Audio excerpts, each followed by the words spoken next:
Hey, this is Chris Garlock, and you're listening to the Labor Radio Podcast Weekly, your sampler of the best new episodes across the network. This week, workers standing up for safety, history, and democracy, from aquariums to archives.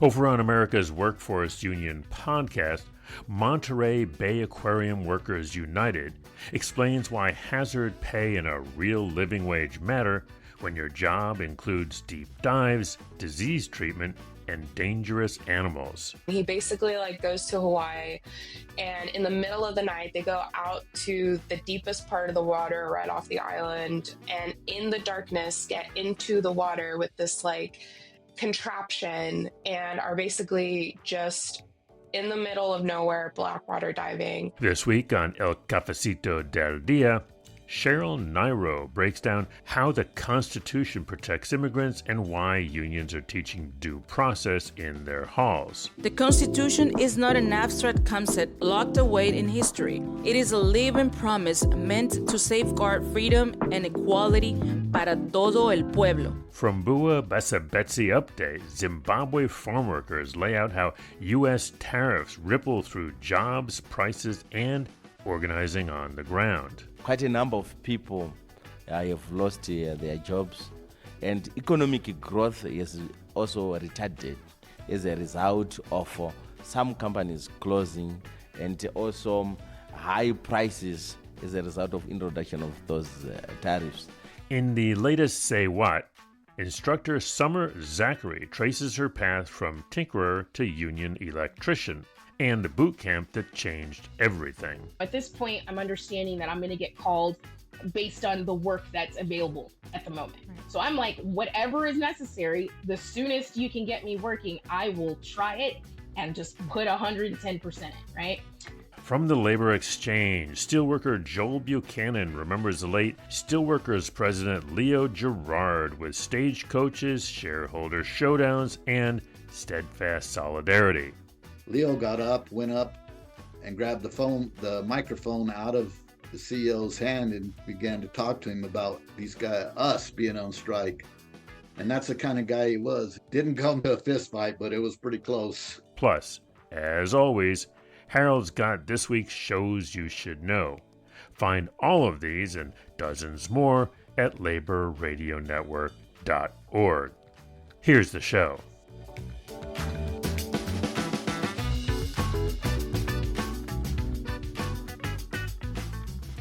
Welcome to the America's Workforce Radio Podcast, the flagship production of the American Workers Radio and Podcast Network, where organized labor and its never-ending fight to protect the rights of the American worker come first.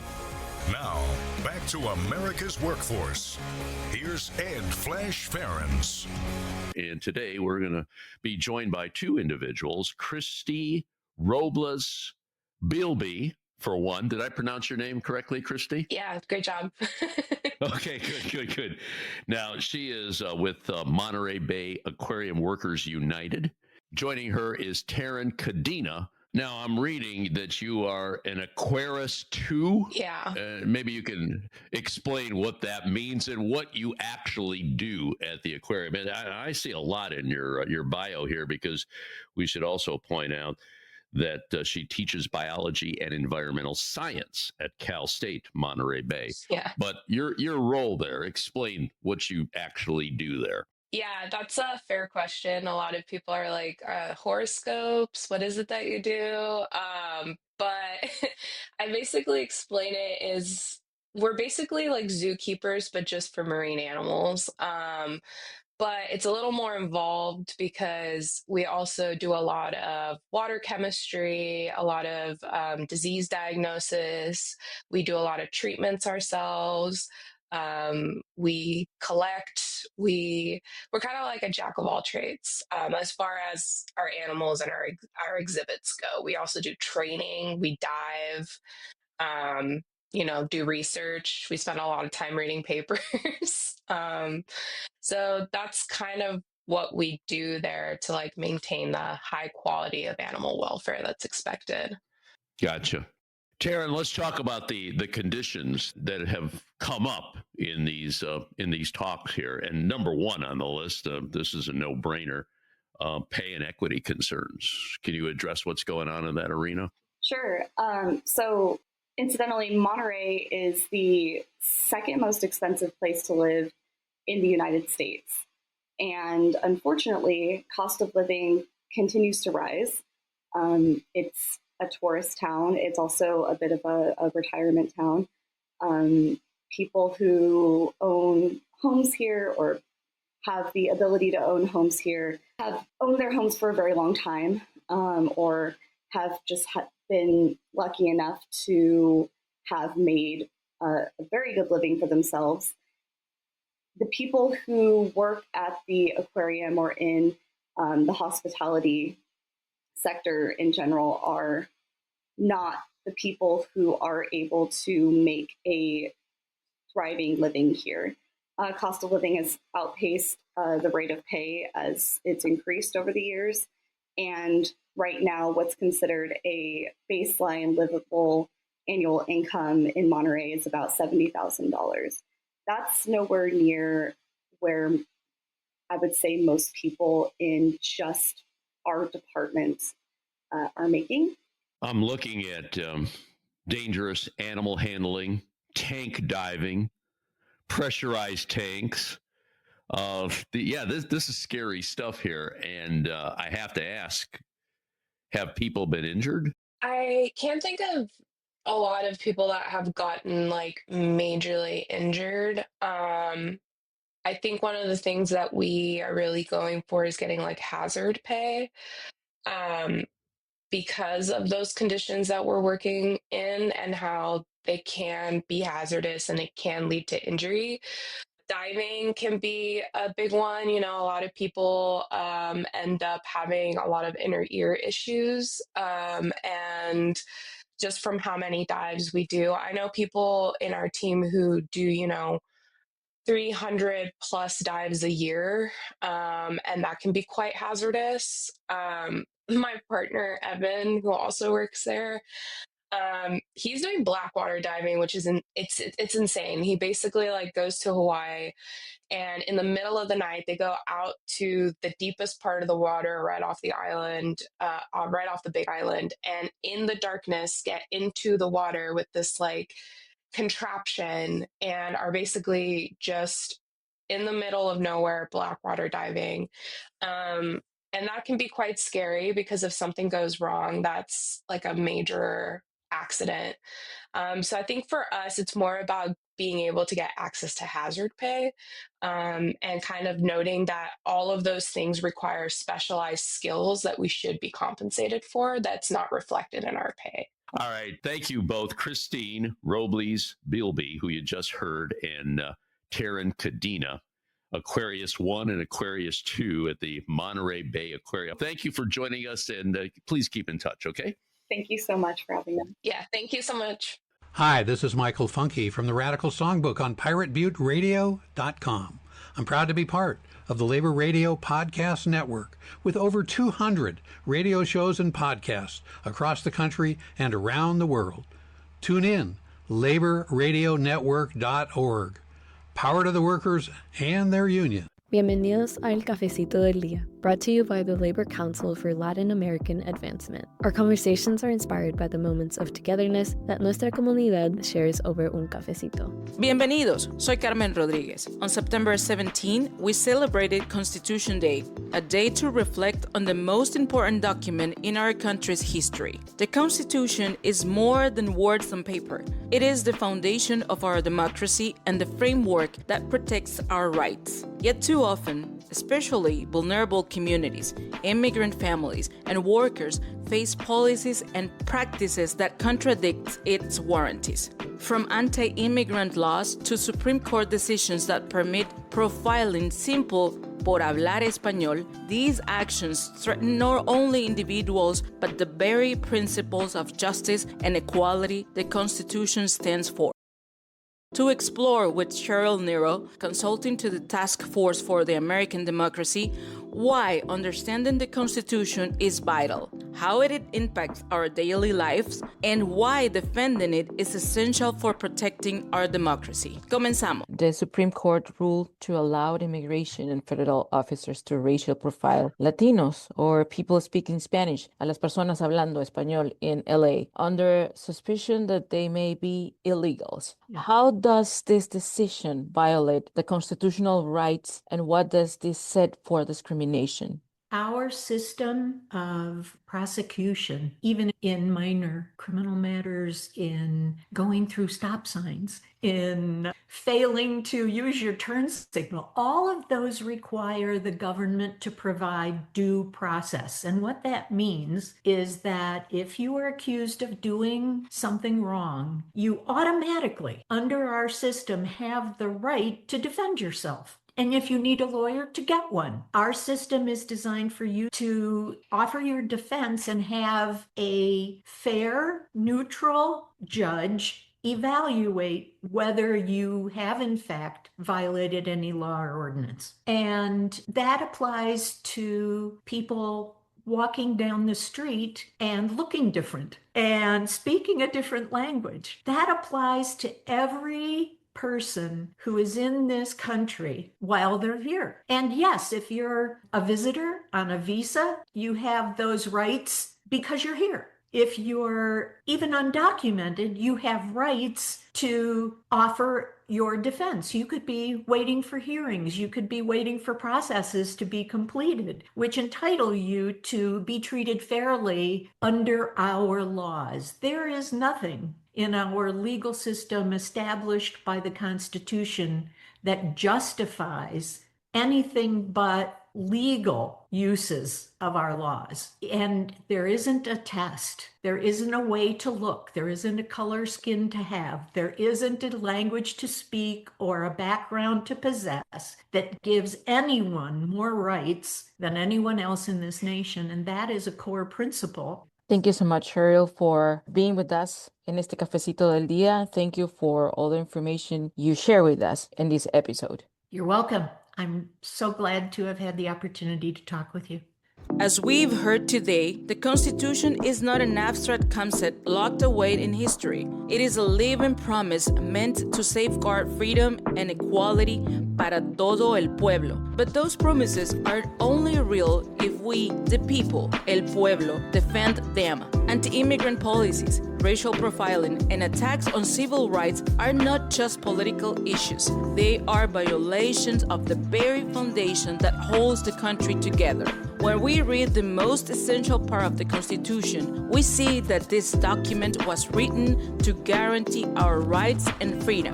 By walking through it together in our communities, whether in union halls, schools, or neighborhood meetings, we make the Constitution real and accessible para todos. We must live the protections of our Constitution, teach and defend it, so that democracy works for every person in our country. Nos escuchamos en el próximo Cafecito del Día.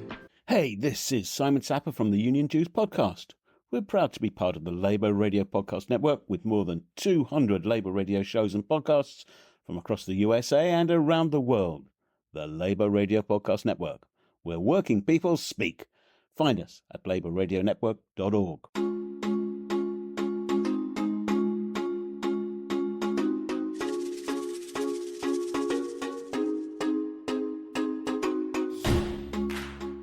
Hello, I'm Tebadi Modla. Welcome to Buwa Basebetsi, our weekly show at the Casual Workers Advice Office. This is episode 2 of our 3rd season, and we're looking at how the Trump tariffs are throttling African workers and focusing on Zimbabwe. My colleague Charles Leonard has this report. So please introduce yourself, name, surname, and the day job. Yes, good day. I'm Austin Mswere. I'm the Deputy General Secretary for the trade union for farm workers called the General Agriculture and Plantation Workers Union of Zimbabwe, CAPUZ, which operates in Zimbabwe, and we deal represent farm workers from all the 7 subsectors in the country. So you say subsectors, is it big industry down to small farmers? How does it work? Yes, these subsectors are in terms of the main production lines within the agriculture industry, and they are the general agriculture subsector, which does the general production of raw agricultural products like maize, livestock production, poultry. Then we have horticulture, which specializes in a number of horticulture products like the berries, like flowers, roses, vegetables, potatoes, and so forth. We have also agro processing industry. We have also the timber subsector, which does forestry and timber production. We also have carpenter fish, which largely drives its main production from the Lake Kariba, and recently Tokwe Mukosi, where it is also enlarging too. In terms of the bosses, is there respect or is there antagonism towards your union? Trade unionism or labor movement perspective has been viewed traditionally as an antagonist kind of approach with the employers way back then. But due to improvements in terms of education and training and the labor law interpretation, currently there is a transition to a cordial relationship between the management and the workers through trade unionism. Talking about the global picture, what is the American President Donald Trump's tariff on Zimbabwe? Am I correct in saying it's 15%? Yeah, talking about the Trump tariffs, it has caused a lot of disruptions in terms of job losses. Quite a number of people have lost their jobs, and economic growth is also retarded as a result of some companies closing, and also high prices as a result of introduction of those tariffs. Hence, its effect goes even beyond the 15% level in terms of disruptions. So this is also one of the things in terms of global trends that has affected the operations of the Zimbabwean economy with respect to job losses, with respect to high prices, and also retarding economic growth at that level. That's my colleague Charles Leonard speaking to Austin Muswere of the General Agriculture and Plantation Workers Union of Zimbabwe, which is a member of the Southern African Regional Network of Precarious Workers Organizations, hosted by Casual Workers Advice Office.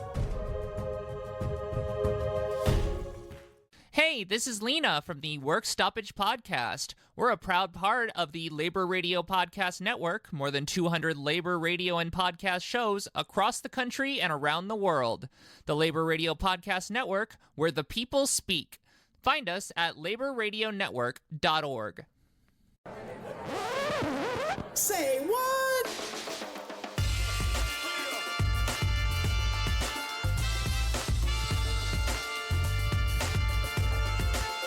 Hello and welcome back. It's time for Say What, where we hear from those connected to the industry about. I'm your host, Cindy Sandifer. I am so excited to chat with Summer Zachary, an instructor at the Net Zero Plus Electrical Training Institute in Commerce, California. So I was a person that tinkered with whatever our electronics were. If it broke, I'd figure out how to get it working again. I loved, to my mother's great sadness, taking everything apart and putting it back together as a child. It was a source of a lot of problems and just mostly consternation from my mother because I have an older sister and I was just not, my older sister was like, we were opposite children in every way. And my mother was just like, who are you, this little person? And so for a while it was like that. So I just told them, I said, look, in the interview, I said, I love working with my hands. I do things with my hands. I build computers. I do different things. I've just never done, commercial work or anything like that, but I like putting things together. So the best I can say is I probably will enjoy this if for another reason than that. Right. And I like a sense of completion, getting things done. And so they said, okay, well, transportation is, working with a jackhammer and doing these things. And I said, because I'd read the documentation at this point after I'd gone to the interview and stuff, they had little pamphlets. So I'd seen that. And I'm like, if that's what you got, and you're trying in an interview, you're trying not to say anything that's going to get you disqualified because obviously you need a job. So I'm just like, guys, whatever, I see you've got all these classifications. I will happily attempt whatever you call me for, whatever is needed in the moment. At this point, I'm understanding that I'm going to get called based on the work that's available at the moment. Right. So I'm like, whatever is necessary, the soonest you can get me working, I will try it and just put 110% in, right? So they said, okay, we'll put you in for different things. And so I actually got a call about a week or so later, a week and a half later, about a boot camp starting. And they had a position for a sound and communications installer. And so it was funny because she calls me and she asked, and I always have to laugh about this because I'm like, there's no universe in which I was going to say no. But she's like, are you, we only have sound and communications. We don't have the intelligent transportation or anything available right now, but we do have a spot for sound and communications and you could be in the boot camp next week. Are you okay with that? And so I'm like, and she says it to me like, and I'm like, yes. Like, you're telling me I can get through this and be out working in less than a month. Yes, I will take that. Right. So, yeah, it was hilarious because I don't think everyone knew just like how desperate I was. Yeah. And it was a crazy experience because, and I think and I'll probably say this again as we talk, but that experience is one of the things that I love that I think unites so many of our union members, whether you're from a different state, whatever locality you're from, then you waited hopefully for whatever umpteen months to hopefully get called in. And you're just hoping, you're crossing your fingers and your toes. And I think that does a lot for our union in general, because so many of us have had that experience. And whether it was, somebody who, maybe they're third or fourth generation, electrical union member, that's great. But they likely you still had to probably wait a while. If you were like me, where you had no experience, but we all are kind of united in that, we had to do a little bit to get here.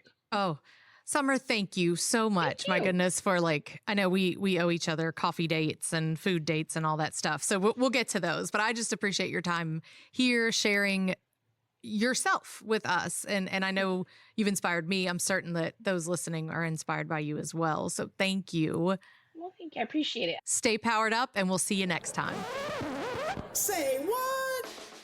Hello, working people of the world. I'm Harold Phillips from the Southwest Washington Central Labor Council's Working to Live in Southwest Washington. We're proud to be part of the Labor Radio Podcast Network, with more than 200 labor radio shows and podcasts across the country and around the world. The Labor Radio Podcast Network, where working people speak. Find us at laborradionetwork.org. This is the Labor Exchange on KGNU, Boulder, Denver, and Fort Collins. I'm your host, Robert Lindgren, with the Colorado AFL-CIO and Denver Newspaper Guild. Our guest today is Joel Buchanan, retired steelworker and United Steelworkers member. Today we're talking about Leo Gerard, the longest-running president of the United Steelworkers. He passed away on September 21st at the age of 78. Welcome to the Labor Exchange, Joel. Thank you. I'm glad to be here. Well, he was a down-to-earth union member. He came out of a coal mine, I believe it was a mine in Ontario, Sudbury, Ontario. He grew up in a company town, basically. His dad was a union organizer, and he hung around with his dad and got involved in the union, got elected to local union offices, and just eventually worked his way up to secretary, treasurer, and then president. Some of the stories I know, one that sticks out for me is we also had and the AFL-CIO had a national boycott on Wells Fargo banks because they were financing the company during our labor dispute. And it became a national, well, especially in California, it became really a big thing, and Leo was real involved in that. And one time in San Francisco, and this was after the strike had been going on we were probably 3 years into it. So people had been out of work basically for 3 years. They had a stockholder shareholder meeting in San Francisco. So with some help of others, we ended up getting a stagecoach to pull up in front of it was actually Wells Fargo headquarters in San Francisco, where the shareholders were having their meeting. Leo pulled up in the stagecoach, got out. We had phony money with the CEO of Oregon Steel. That's who the strike was against, Oregon Steel. Had the CEO's picture on the money, and we distributed it to the crowd. It went over very well, got a lot of publicity. And the very next week, Oregon Steel was having a shareholder meeting in Portland. So we did the same thing in Portland. And at the time, Leo had, got organized us to all buy a share of stock in Oregon Steel Mills, allowing us to go in the shareholders meeting. We brought 3 buses of steel workers from Pueblo to Portland, Oregon, put Leo into the stagecoach again, pulled up in front. We all went in to the meeting. And as I learned, a lot of times those shareholder meetings aren't super well attended, but we all had assigned questions to ask. And as the meeting started, the CEO, whose name was Joe Corvin, would not call on any of the strikers or Leo. Leo got up, went up, and grabbed the microphone out of the CEO's hand and began to talk to him about us being on strike. And that's the kind of guy he was, and he got a lot of attention. Didn't come to a fist fight, but it was pretty close. And yeah, so that's the most memorable thing I have about Leo. But Leo's main emphasis was solidarity, keep everybody together, and stand up to the powers that want to attack the labor movement and attack workers, not only just union workers, but all workers. So. Great. Well, thanks so much for taking time with me to remember Brother Leo. Yeah, thanks for having me, Robert. Great stuff from the labor exchange out there in Colorado. And speaking of great stuff, here's Harold with Shows You Should Know.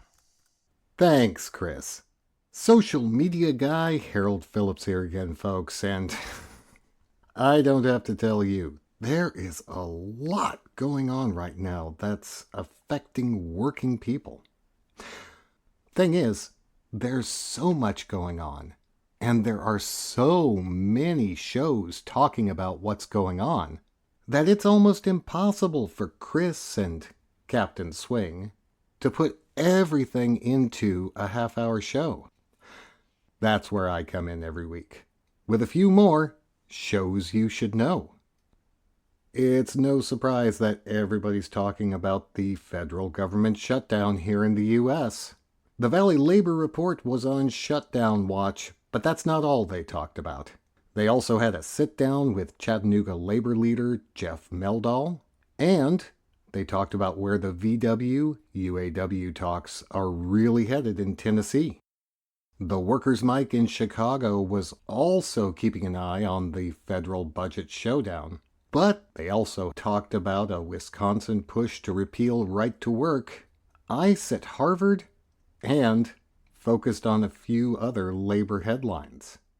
Over on Work Stoppage, John, Dan, and Lena took a look at Brooklyn Defender Services' reported bribery scheme to start a company union, took a deep dive into European dock workers coordinating their port actions, and discussed Canada Post workers going back on strike. If you're interested in finding out the most important stories for working people, Power at Work's Power Half Hour is the place you want to go. This past week, Seth sat down with a rapid-fire roundtable to talk about last week's biggest labor story and the one we'll all be talking about over the next couple of weeks. There's a lot happening at the federal level, but that doesn't mean we should take our eyes off of what's happening at the state level. The Heartland Labor Forum knows that.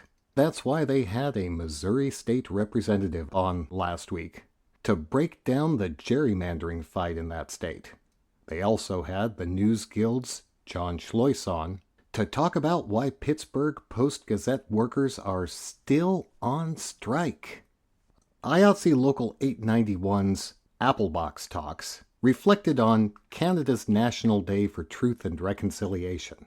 But hey, we all need a little escape from the news, right?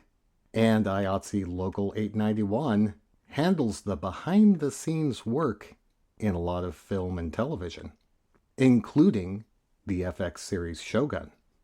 They released another episode last week with 2 Local 891 costumers breaking down the work they did on that celebrated TV show.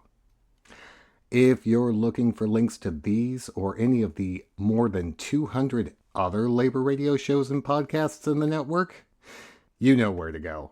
laborradionetwork.org. And look, I know, there's a lot to keep track of. If you want to find out what our labor radio show and podcast producers are keeping track of, follow us on social media at Labor Radio Net, on Blue Sky, and on Facebook and Instagram and Twitter, for now. Hey, look, folks, we don't want to be on Elon's hell site any more than you do. Remember, when most of you move over to Blue Sky with us, we'll be pulling the plug on that one. Okay, Chris, back to you. I think I could use a break from the news myself. Maybe I'll look up FX's Shogun. From the sound of things, the costumes are great. Hey, that's a wrap for this week's Labor Radio Podcast Weekly, your roundup from more than 200 shows in the Labor Radio Podcast Network. Find links to every show at laborradionetwork.org. You can follow us, Labor Radio Pod, on Blue Sky, X, Facebook, and Instagram. Tell us what you think. Info at laborradionetwork.org. Support the network. Union-made t-shirts, 2 colors, all sizes at laborradionetwork.org. This podcast recorded under a SAG-AFTRA collective bargaining agreement, edited this week by Captain Swing, produced by me, Chris Garlock. Social media, always and forever, by Mr. Harold Phillips. For the Labor Radio Podcast Weekly, I'm Chris Garlock. Stay active. Stay tuned to your local Labor Radio Podcast show. We'll see you all next week.